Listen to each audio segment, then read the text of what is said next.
Isa pong pinagpalang araw sa bawat sa po sa atin. Welcome po sa ating Tuesday devotion. Kindly share this live video. Tapusin po natin gandulo at patuloy po tayong matuto ng salita ng Diyos. Another day, another wisdom. Kahit pong lahat ay manalangin.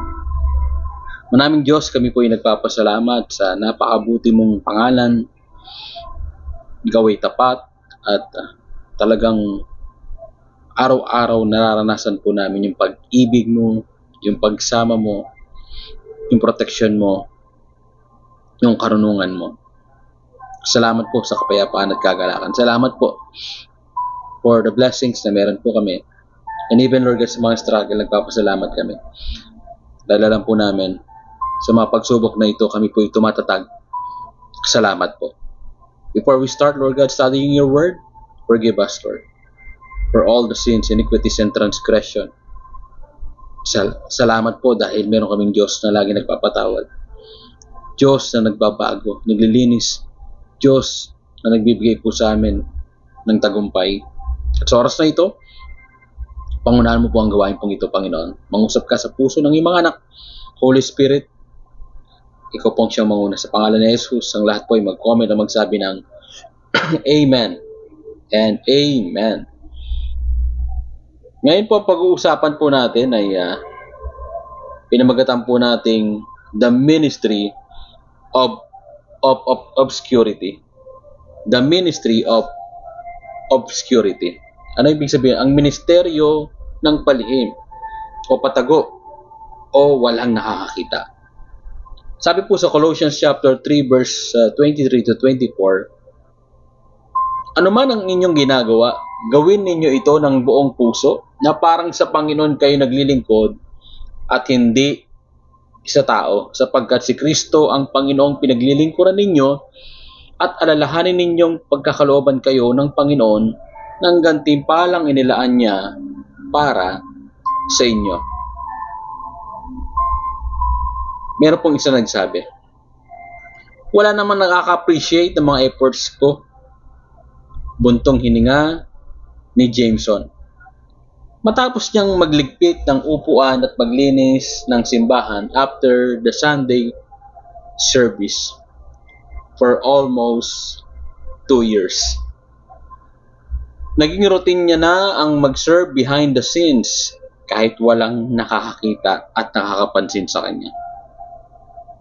But because of one instance na nakaligtaan niyang magligpit, napagalitan siya ng admin head. This made him feel so discouraged that he wanted to quit serving. My question is this: have you ever felt like what you are doing for the Lord doesn't matter and make sense because nobody noticed it?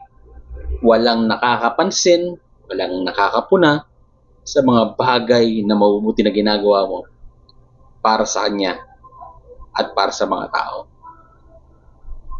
And maybe you're the one who sets up chairs before the service, washes the communion cups, or volunteers behind the scenes sa mga nasa loob ng church, pastors and leaders po natin.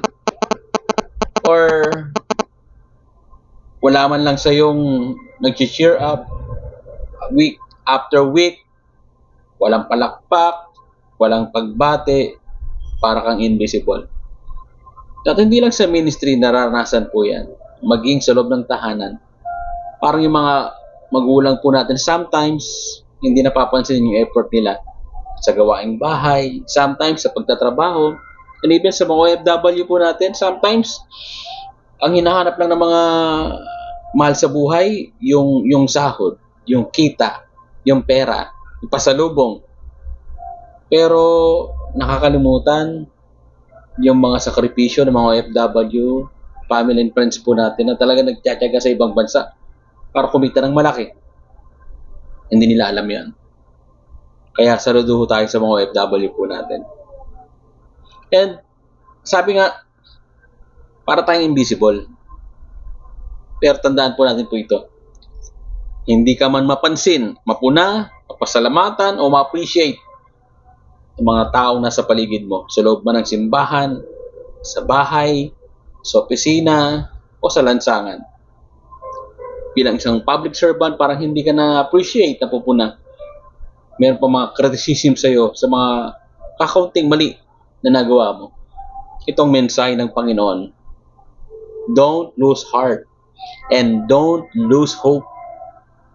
May nakaka-appreciate sa'yo ng masigit. Walang iba kundi ang ating pong Panginoon. Alam nyo, minsan, ito rin po yung feeling, parang hindi na-appreciate ng mga tao yung aking ginagawa sa pagmiministeryo. Hindi naman lahat, mayroon pong ilan. Hindi po sa akin salamat, na-appreciate po ako kahit sa maliliit na bagay na ginagawa natin katulad po nito. Pero minsan, naranasan ko talaga na yung salitang salamat, hindi natin na naririnig. Yung salamat sa effort. Pero sabi nga, huwag tayong maghintay ng palakpak at appreciation at recognition ng isang tao. Dahil minsan papalya sila. Pero si Lord na hindi nakikita, kitang-kita niya yung ginagawa mong effort. At pumapalakpak siya sa langit. At na-appreciate siya. Na-appreciate ka niya. At sinasabi niya, my good and faithful servant. Naalala niyo yung boses ng God the Father kay Jesus. Na-appreciate niya si Jesus. Ito ang anak kong lubos kong kinalulugdan. At nawa, makita rin natin sa buhay natin. Hindi man tayo mapansin, mapasalamatan, o bigyan ng reward ng mga tao, God will bless you. God will reward you. God will clap to you. And God will appreciate you. And appear you, good job. At ako po, sinasabi ko sa inyo, congratulations, good job, be strong. At patuloy ho tayo na huwag mawala ng pag-asa. No? At salamat po sa effort po ninyo na laging nakikinig araw-araw. Nagre-replay po, salamat po. I appreciate it. Salamat po sa mga members and leaders po natin na naglilingkod sa Panginoon, umatin sa church. Salamat po sa commitment po ninyo. Salamat po sa mga pastors po natin ng LOJ churches. Salamat po sa mga members na patuloy pong nagtatayos at nag-offering. Salamat po sa mga dumadalo na talagang ibinibigay nila yung oras nila every gawain. At maraming salamat sa patuloy na tiwala sa inyo pong lingkod. Na bagamat simpleng pastor, simple lang yung church po natin, pero may ginagawa ang Panginoon sa church po natin. And to God be the glory. At na-appreciate tayo ng Panginoon. Kahit maliliit lang po na act of kindness sa ginagawa po natin, pero si Lord tuwang-tuwa sa ginagawa po natin. Amen? And sabi nga ho rito, in a culture that idolizes spotlight ministries, it's easy to believe that only loud faith matters. But God sees you and more than that. He values what's in your heart as you serve Him. And sa Bible, marami pong example ng ganitong klaseng faith and service. Yung widow na walang pangalan na nagbigay ng 2 kusing. Yung batang lalaki na nagbigay ng 5 loaves and 2 fish. And the woman at the well. Hindi sila sikat. Hindi sila kilala. May silang istorya nila sa Biblia. And their names were not even mentioned in the Bible. Pero ginamit sila ni Lord para sa mga himala at para maranasan ng iba ang kanyang pag-ibig. At maging si Jesus mismo, halos 30 years ng buhay niya ay tahimik na nakitungo sa kanyang pamilya. At habang tumatanda ay nagtrabaho bilang isang karpintero sa workshop ng kanyang tatay. But even those silent years, bawat taon ay bahagi ng kanyang pagsunod. Kaya kung nararamdaman mong maliit ang papel mo sa kaharian ng Diyos, tandaan mo na walang maliit sa mata ni Lord. Your ministry in obscurity is valuable and rewarding. And every time you choose to show up, you're building something eternal. Amen? And ako po ay lubos na nagpapasalamat po on behalf of love of Jesus. As a parents, salamat po sa effort nyo sa pagmamahal sa inyo pong pamilya at mga anak, pag-aalaga sa inyo pong mga anak. Bilang isang kapatid, salamat sa pag-iintindi mo sa mga kapatid mo. Bilang isang magulang, ay nagpapasalamat ako. O bilang isang asawa, nagpapasalamat ako sa iyo dahil patuloy mong minamalang yung asawa. Bilang isang pastor, nagpapasalamat ako sa leaders. Na-appreciate ko kayong lahat. Kay Sir Louie, kay Joyce, Jonah, kay Julie, at kay Jenny Lou, salamat sa buhay ninyo. Sa mga members ng church, salamat sa buhay niyo. Sa online family, na-appreciate ko po kayo. Magpatuloy lang tayo sa Panginoon and continue na bagamat hindi nakikita ng mga tao yung effort natin, walang CCTV, walang camera, walang social media, walang picture o ano pa man. Basta ginagawa na ito ng tahimik para sa kaluwalhatian ng Panginoon, tiyak nalulugod po ang Diyos. And our labor is not in vain. And great is your reward in heaven. Magandang araw po sa inyong lahat. And this is our challenge. Take time to encourage someone serving behind the scenes, like a volunteer, a janitor, or anyone serving in quiet places, bombero man, no? Ask God for a prayer and verse to share with them today. Talk to them. Bless them. No? Patuloy na sabihin sa kanila, na-appreciate ko po yung ginagawa po ninyo. Ako na-appreciate ko yung mga lingkod bayan po natin, no? Na talagang tumutulong, nagkakaroon ng pantry. Nakakatuwa yung aking pong kapatid, si Kagawad Eric Tuyan, nagkaroon po ng pantry dun po sa lugar po namin sa Barangay 180. And to God be the glory. Talagang sila mismo ang nangunguna sa pagtulong sa mga government officials po natin. Maraming salamat sa mga tumutulong.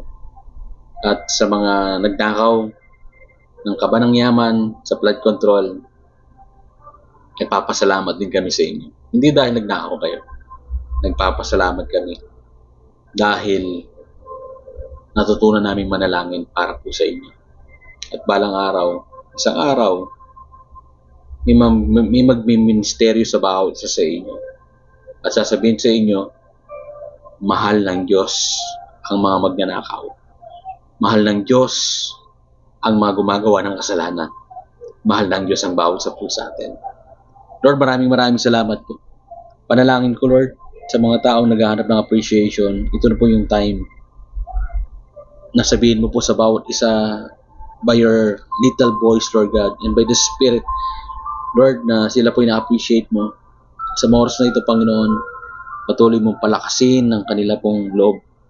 Encourage them, empower them, Lord God, to continue and to pursue their service unto you, Lord God, for your kingdom cause. There's a lot of efforts na binibigay po namin, na sacrifices. So sometimes, Lord God, we are left behind, neglected, Lord God. We are invisible. But thank be to God, ikaw po yung palaging nakatingin po sa amin. At naririnig po namin, Panginoon, by our heart and by our spirit, na Lord, natutuwa ka sa mga ginagawa po namin mabubuting bagay. At dalangin lamang po namin, alisin po sa amin yung minsan nagtatampo kami pag di kami napapansin at appreciate. Alisin mo po sa amin yung ganong spirit. Kundi Lord God, magkaroon kami ng audience of one. Kung sino po yun, ikaw yun, Lord God. Bagamat hindi kami mapansin ng tao, sino pa man sa paligid po namin. Pero ikaw mismo ang unang pumapalakpak at nakaka-appreciate po sa amin. And we appreciate that, Lord God. Salamat po. Patuloy ko lamang pong dinudulog sa iyo na pagpalain mo ang lahat na nakikinig. Sa lahat ng paun sa utang, kinakapo sa pangangailangan. Lalo na po ngayon, may mga hindi magandang panahon, Lord God. Mahina ang benta, walang kita sa trabaho, walang pasok. Pero panalangin ko, continue, Lord God, trumagas at umulan ng pagpapala sa bawat isa. Makabayad ng utang. Dalangin ko sa bawat nakikinig Sa lahat ng may sakit, pinapagaling ka na ng Panginoon sa mga oras na ito.